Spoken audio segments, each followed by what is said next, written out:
Well, Dwight and Roger, it's so fun to have them back here. I feel like I'm on a reunion tour here, being part of this service today. As Roger, I got to tell you a couple stories about him. I've been part of scores of interviewing prospective staff people. It was 20 years ago that we brought Roger in to interview him for our worship leader.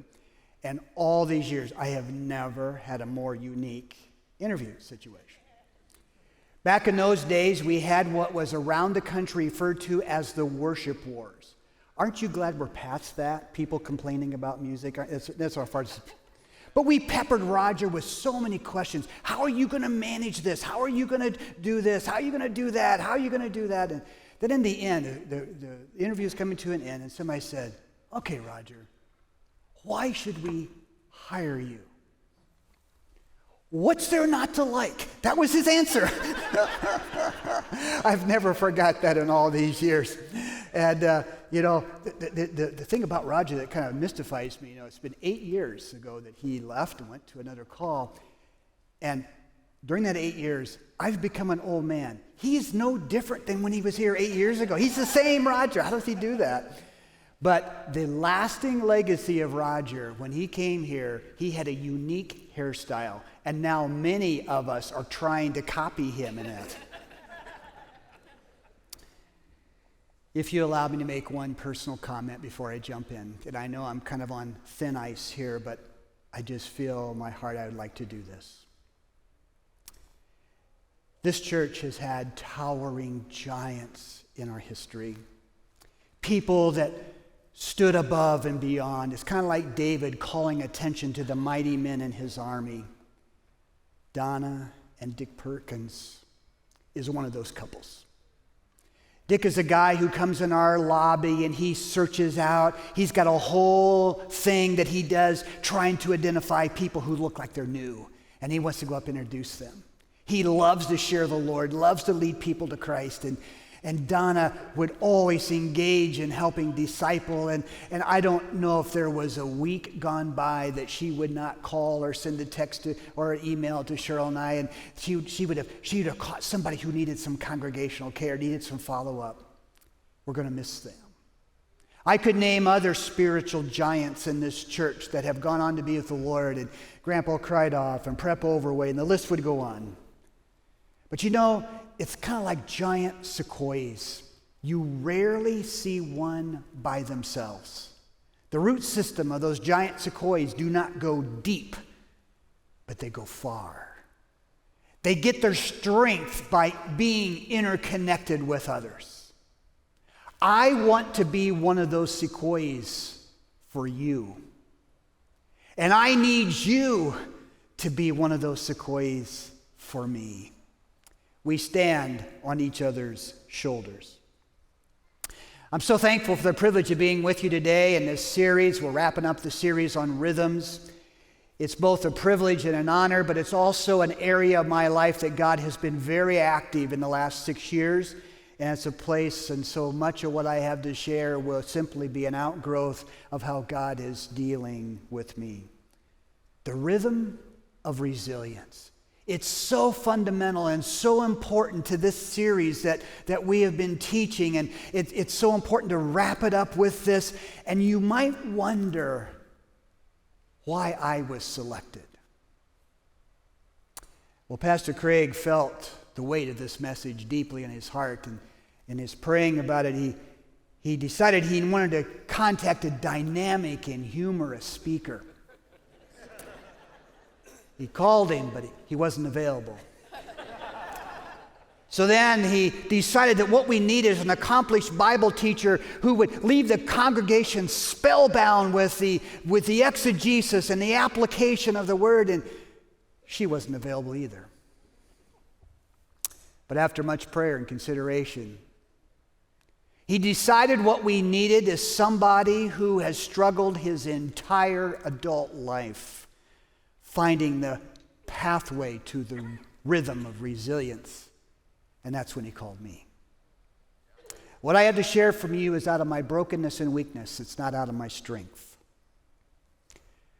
One last qualifier before I jump into the lesson. Whatever else you hear from me, whatever else you might imply going on in your mind, please do not mistakenly for one moment, 1 millisecond, that I am some way giving testimony that I have arrived at some destination. I have not.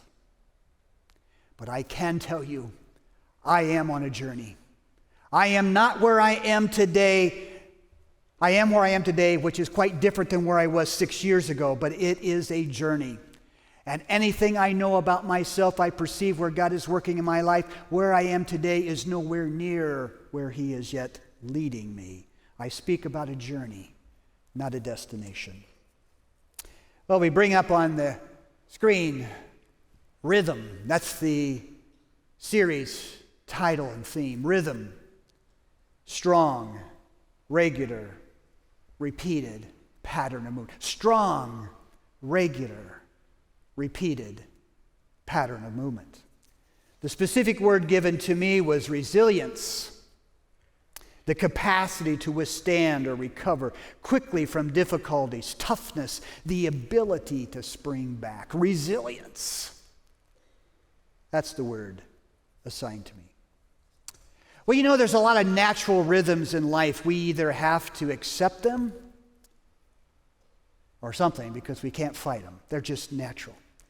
My wife and I came to Michigan. We came in contact with one instantly. The rhythm of summers in West Michigan.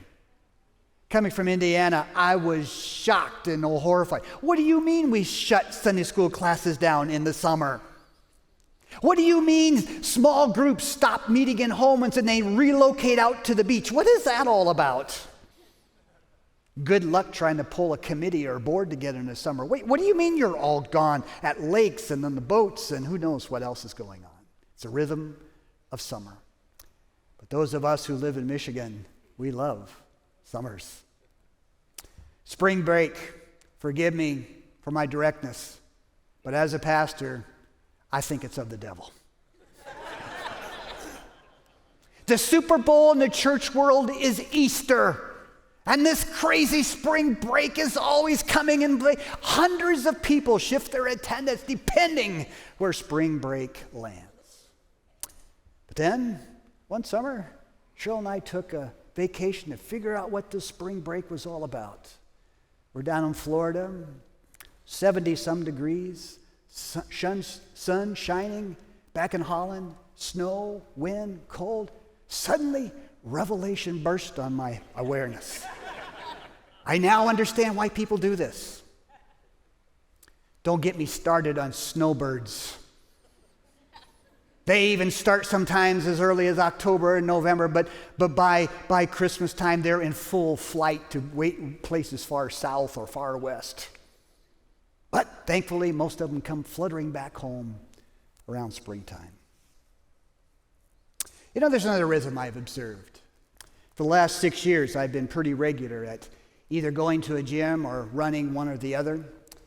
And this time of the year, I'm often sitting in the parking lot with about 5 or 6 other drivers, all waiting for the gym to open at 5 a.m. But on Monday, January 8th, my amygdala gland kicked off. I thought I was under attack. Suddenly, cars started pouring in from both sides of the parking lot. They weren't just pouring in, but there was a whole line of cars coming. Then my reason said, oh, maybe there's some kind of political rally here. Maybe there's some kind of big meeting. But then I said, oh, no. This is all the people who made New Year's resolutions. I'm confident by mid-March, it'll be back to normal. This, too, is a rhythm that's well known. We start with resolutions, determination. It's going to be different this year. I'm going to follow through this year. I'm going to have resilience this year. I know this pattern well by observation and by personal experience. Please don't tell Pastor Craig I said this, but when he announced that the series was going to be on rhythms, I said, oh, brother. You see, that triggers something inside of me. My memory of New Year's resolutions. And I also triggered inside of me something that I have learned to become is a fundamental flaw in the lens in which I view spiritual things. It started out when I was very, very young. I heard what we sometimes would call a bulletin filler, and it goes something like this: salvation is free. That's grace. I have never doubted or wondered for one moment. I have always known you can't earn salvation. It is free. But on went the saying, but the yearly renewal is everything. The lens I looked through was salvation is free. But the massive effort is how dedicated I am, how hard I am willing to work, how much effort I put into it. And when I hear a series on rhythms, I am quite certain, I don't care what rhythm is mentioned, I don't care what illustrations are given, I'm going to interpret that as I need to do more. I should work harder. I should be more disciplined. And in me is that lifelong struggle that somehow, if I just work harder, I will achieve where I need to be. You see, this whole thing of New Year's resolutions, for me, start out with a bang. But for the long term, sooner or later, I get tired, get discouraged, I lose hope, and I give up. You see, I am one of those guys that would start at the gym in January. By mid-March, I never had time. I'd attack one bad habit after another, only to sooner or later succumb to getting tired, getting discouraged, losing hope, and giving up. You all know this definition of insanity. The definition of insanity is doing the same thing over and over, but expecting a different result. Doing the same thing over and over, but expecting a different result.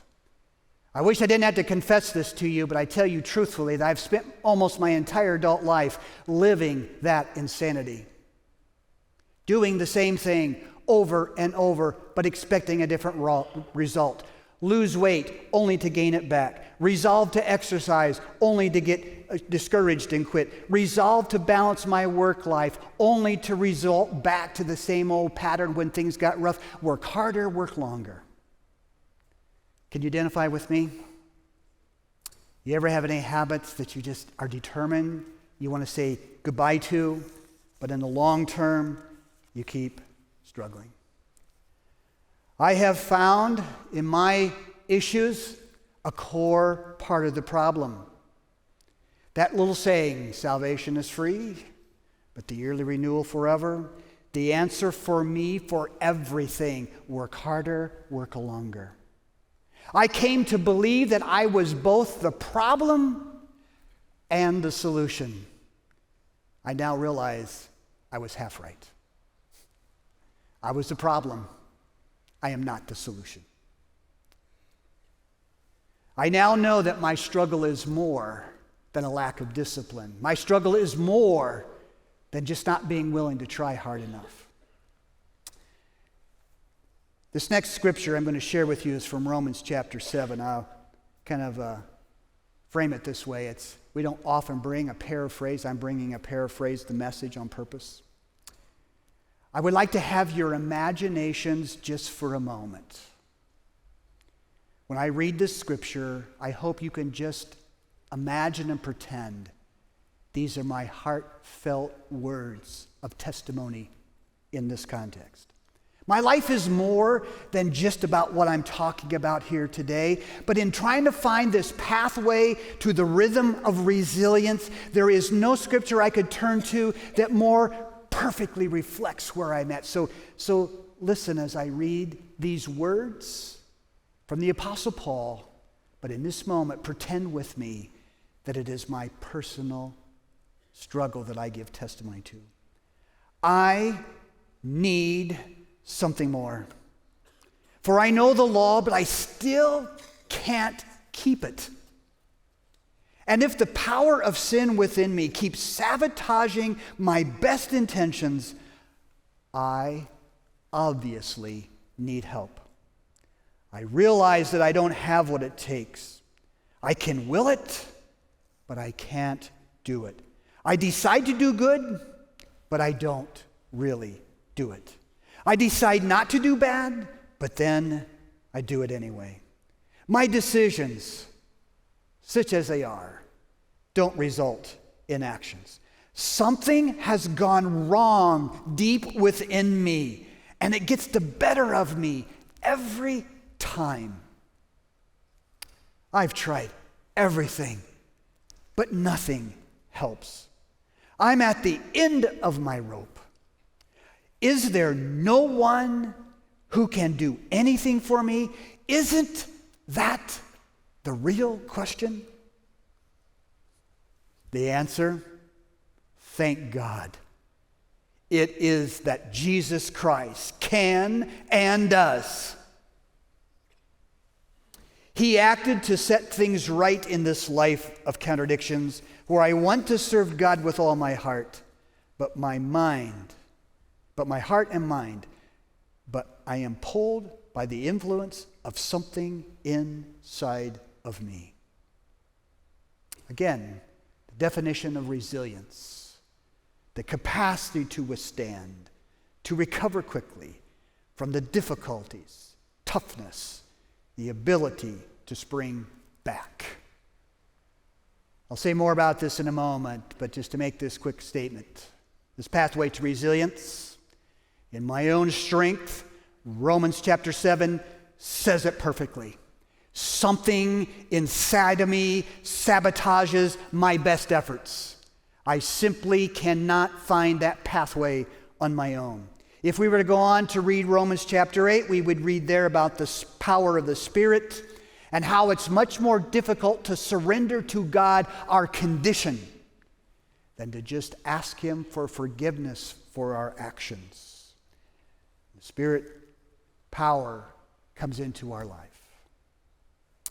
Well, let me focus a little bit on this journey about the pathway to resilience. I start out by confessing that I am the problem. I know with certainty I am not the solution.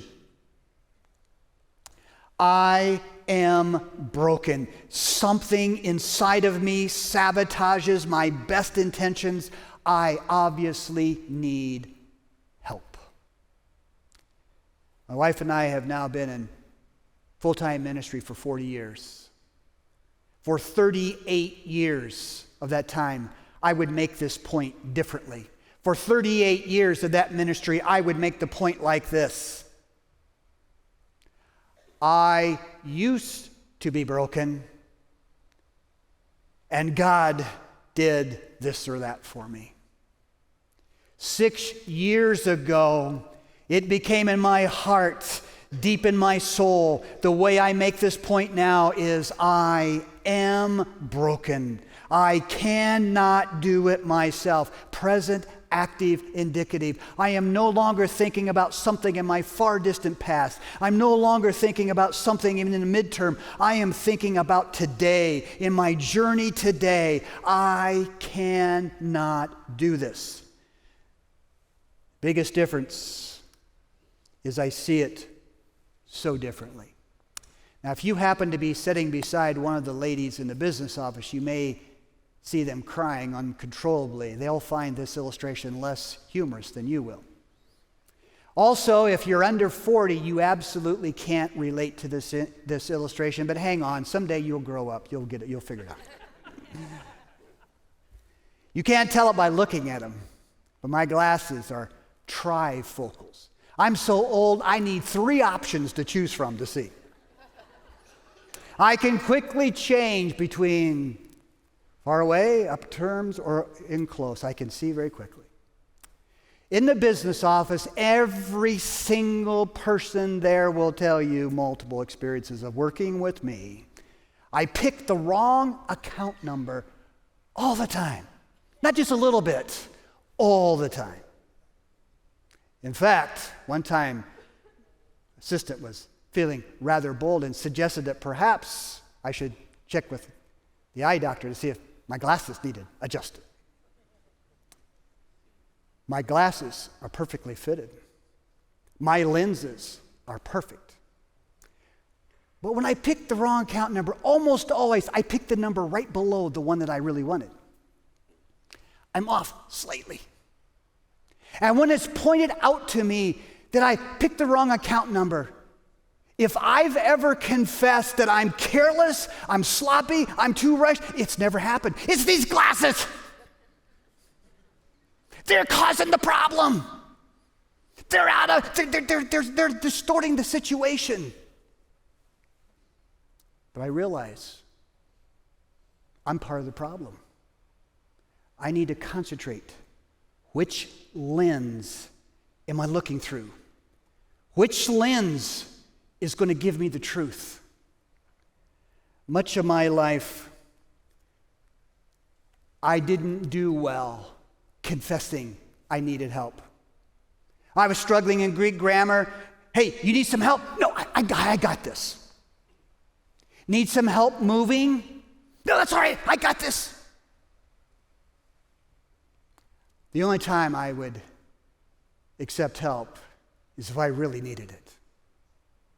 Something about pride. And so when I used to think about confessing, especially to large groups of people, it's not just my long distance past that reflects my weakness of things I can't do. I'm telling all of you that right now, today, in my journey this day, I cannot do this. I simply cannot do this. But the difference is my lens has changed. I used to think such a confession filled me with shame that somehow something was wrong with me. But now the lens I look through is twofold. I'm simply recognizing a condition that is a fact. And now when I see and confess my weakness, I now see that that is the pathway to going to a strength and a power that is higher than myself. A path I would not take unless I was desperate for the help. You might want to follow me as I read this scripture from 2 Corinthians. In order to keep me from becoming conceited, I was given a thorn in my flesh, a messenger of Satan to torment me. 3 times I pleaded with the Lord, take it away from me. But he said to me, my grace is sufficient for you, for my power is made perfect in weakness. Therefore I will boast all the more gladly about my weakness, so that Christ's power may rest on me. That is why, for Christ's sake, I delight in my weaknesses, in insults, in hardships, in persecutions, in difficulties. For when I am weak, then I am strong. Now, we don't know what this thorn in Paul's flesh was, but we know a couple things about it. It was painful. I mean, it was painful. It hurt. And he considered it a major weakness. The third thing we know about this, he went to the Lord not once, not twice, but 3 times. Oh God, deliver me from this broken weakness that is causing me so much pain. The answer? It's not happening, Paul. My grace is sufficient for you. You know, grace comes packaged sometimes in struggle and in pain. I quite often have asked people as small group areas, I love hearing stories. I love hearing people's stories. I often have asked people over the years, please tell me about one of the most amazing, powerful times of God's Spirit working in your life. Tell me about one of those spiritual high moments that was breathtaking, that was your top experience. If anybody answered differently than what I'm going to tell you, I can't remember it. Inevitably, When people tell me about such an experience, they tell me about it in the context of a major crisis, struggle, or pain in their life. It was that pain, it was that struggle, it was that turned them to the power of God, which was greater than them. That is that power that came only when they were desperate enough to reach out and find it. Could Paul have found this great power without pain, without weakness? I don't know. But let me share with you, if I could, an economic principle.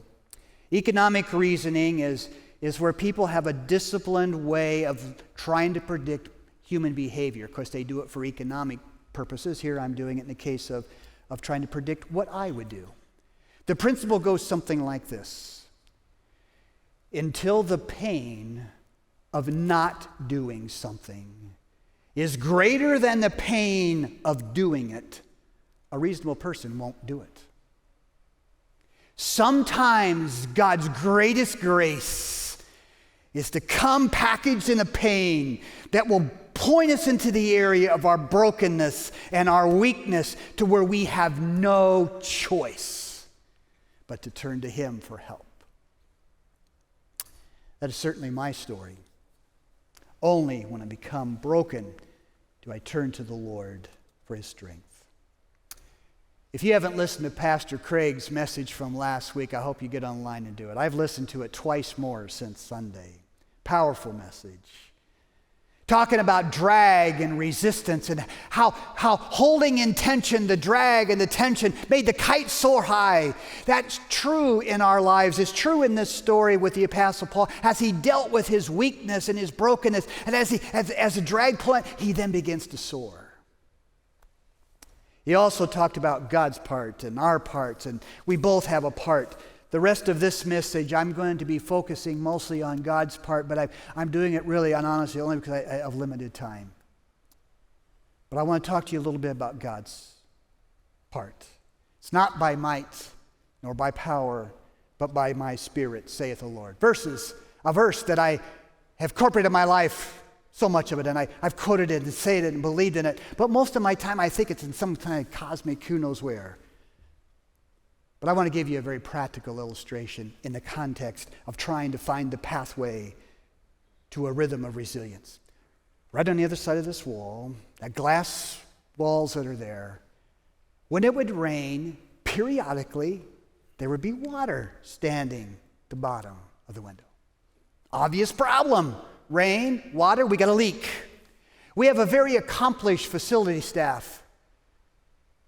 They diagnosed the problem quickly, spent all their energy trying to fix this, but still, rain, water, we got a problem. So we call in the experts, multiple contractors, including somebody who specializes in sealing windows. I don't even want to tell you how much we spent, but we spent a lot of money trying to fix a problem that wasn't even there. All of our efforts. 100% were committed. Rain, leak, water, fix it. One day, in desperation, tried everything else. They get up into the upper rafters when it's raining with flashlights looking, and sure enough, a long way away, there was a tiny little leak in the roof. The water would trickle down a major beam up there, come across, and drip down. The problem was not water coming from the outside. The water was coming from the inside. Imagine that. Spending all of our efforts trying to fix the wrong problem. That's me. That's my story. And unless I miss my guess, I think there are some others out here who have the same problem. Our problem is right here. It comes in all shapes and sizes, has all kinds of different titles. But our problem is right here. It's so obvious. You have to stop that. We pour all of our energy in trying to fix the obvious problem. Funny thing, when you turn it over to the Lord, He's not so concerned about that problem as He is in the ongoing journey of our relationship with Him. My story is too long and takes too much time for me to get into it. But to put it into very synchronize it very quickly.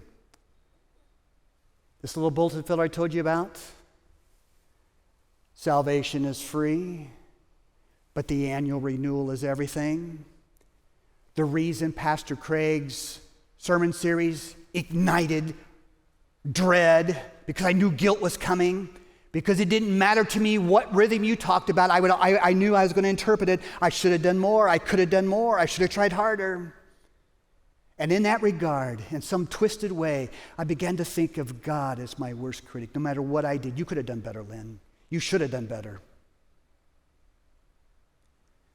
I realized, for me, like the water leak, I was spending all of my efforts to try to fix what was my problem, only to discover that the real issue I needed to change my lens. I needed to see God differently, not as my worst critic, but as my greatest cheerleader.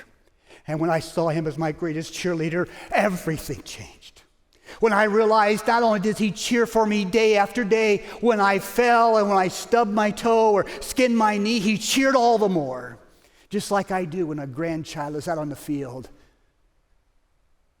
I know this probably says something about me, but honest and truly, I could care less who wins the game. But I care about that granddaughter or that grandson. I want them to win. I want them to feel good. And I don't care if they hit the ball in the wrong direction. I'm going to cheer. I want them to feel my support. I want to be there because they're important to me. And when I realized my problem wasn't what was breaking God's heart. What was breaking Him is He saw me living in an exhausted life, working harder and harder, longer and more, and for what? Under the illusion that somehow that would fix that problem. I need to quickly move to this final. What does it mean when the preacher tells you that's a final point? Absolutely nothing, so brace yourself. But the Apostle Peter was a man with resolute determination. He had strong willpower. He had the perception of the depth of character. He was bold. He was confident. He was strong. Living in his heart was the biblical illustrations of how the power of God would defeat the enemy in unknown numbers. He wasn't afraid of the Roman army. He would take on a whole legion of soldiers by himself if he had to. And in that upper room, when the Last Supper was being served and Jesus said, you're all going to run tonight. You're going to desert me. Not me! I'll be there! I'm determined. I'll fight to the last death. I will never back down. I'll never deny you. I will be there. He was strong. He was determined. He had a resolute will. Then, in the early morning hours, a little servant girl. Are you one of his? You dress like a Galilean. You sound like a Galilean. Yeah, I'm pretty sure I saw you hanging out with Jesus. And he began to curse and he swore, I never knew the man. And from there, brokenhearted, he went out and wept bitterly. He cried. He faced his brokenness. He was a failure. He had betrayed the Lord he loved. He was broken. I'm so glad the story doesn't end there. Because you see, many times, that's me sitting there. I was so resolute, so determined, but that's me in a pile of failure and brokenness. These are the words that apostle says to us. Because you see, many times we equate confessing our brokenness and our weakness as failure and shame to avoid at all costs. That's my MO for most of my life. But the Apostle Peter had a change in thinking.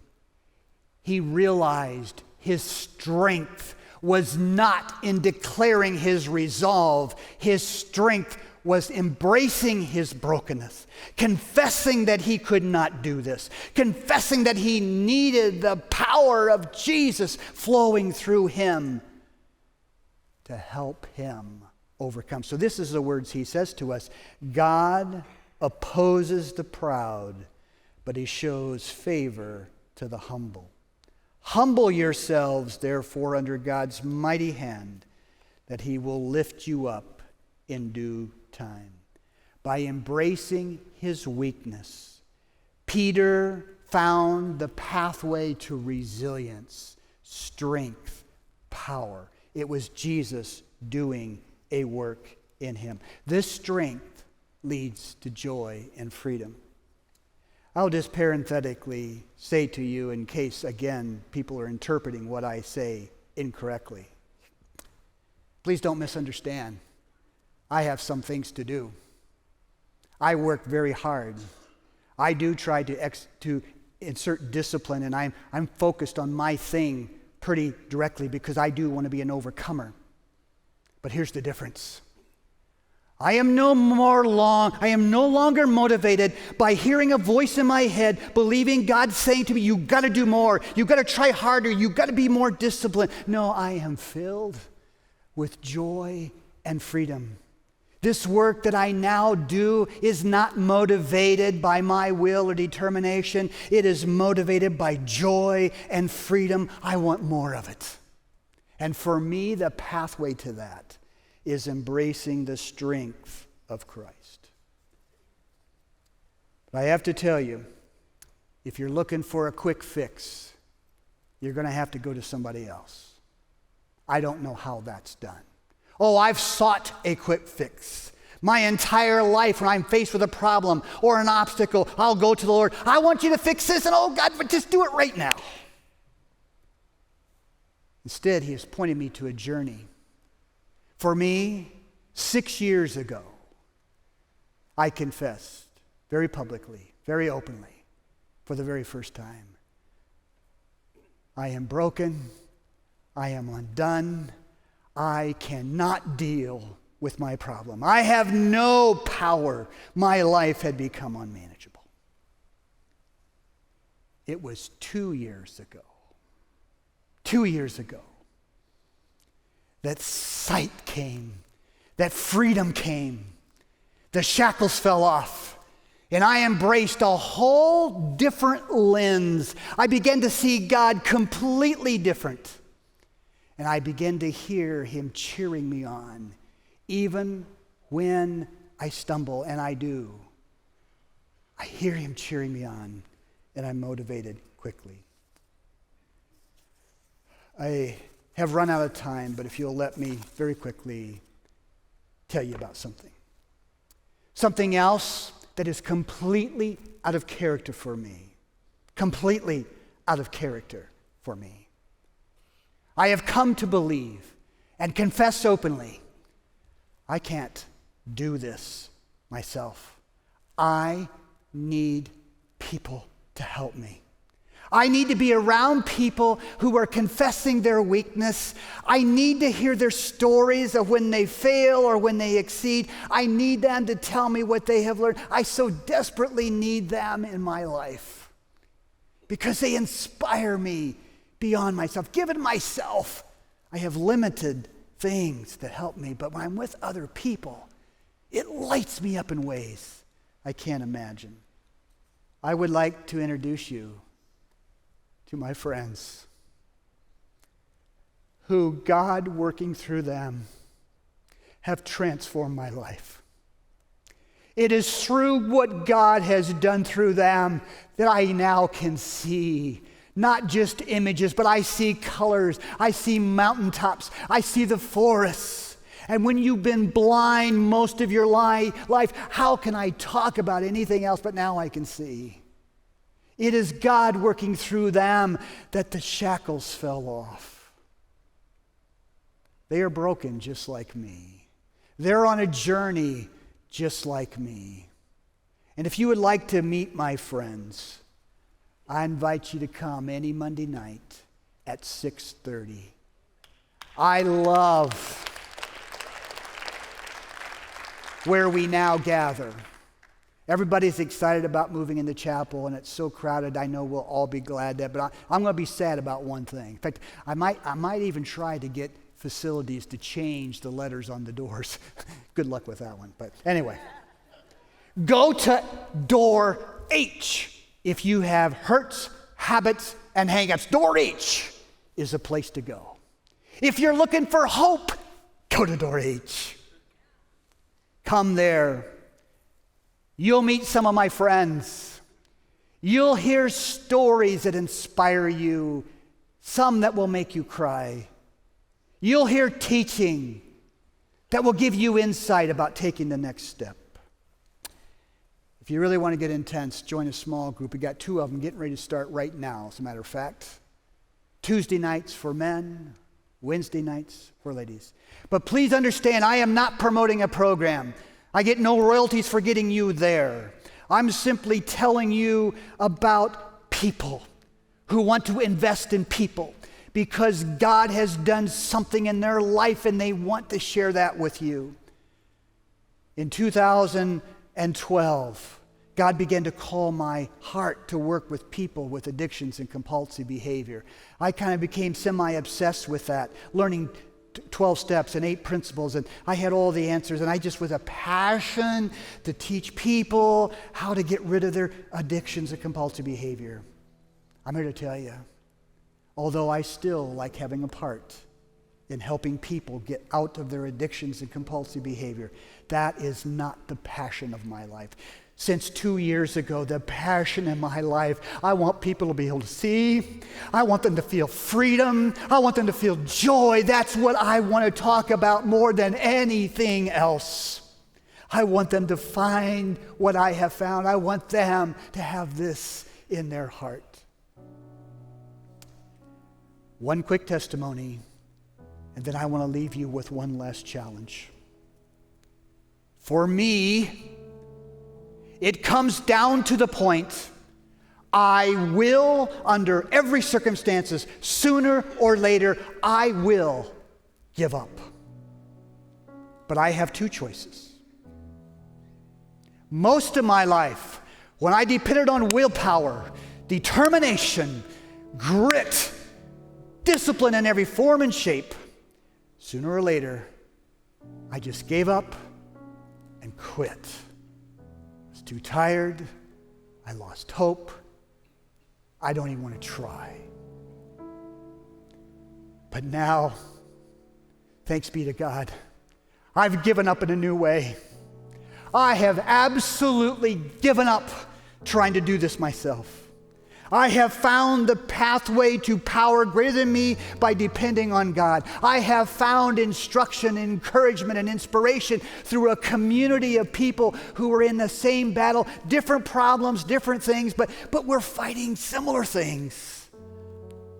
And my life is completely different. My closing challenge to you. I love this church. And I love all of you.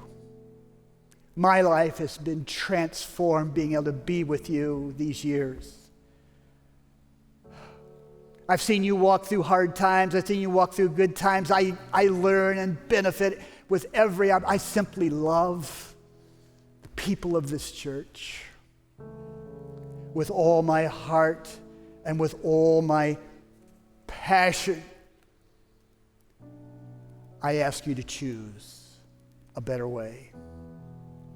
And my final illustration is this.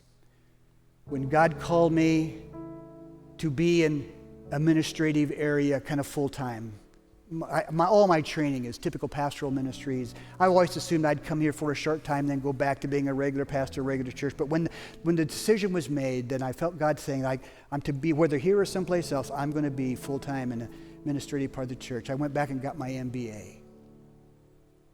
I was sitting there in the orientation. I came this close to quitting. I didn't have the first business class, not the first accounting class, nothing. And I was told before I could even start the MBA, I had to take all the undergraduate courses in business for credit only. It was overwhelming to me how much time that was going to take. And I'll never forget the words of the presenter. It's like he saw what was going on in my head. He said, I know some of you, this seems to be an overwhelming task, but you'll never get there unless you take the first step. In that moment, honestly and truly, I didn't think I would make it. I didn't think I had it in me. But suddenly I felt God was calling me to this. I took the first step. I signed up for the first class. And eventually, I got through. This journey of recovery, it's long, it's difficult, it's twisted. This pathway to find the rhythm of resilience, unfortunately, is not a straight line. If you're like me, you will learn more from your failures than your successes. But it begins by taking a step. I hope you'll do that. Thank you for letting me share.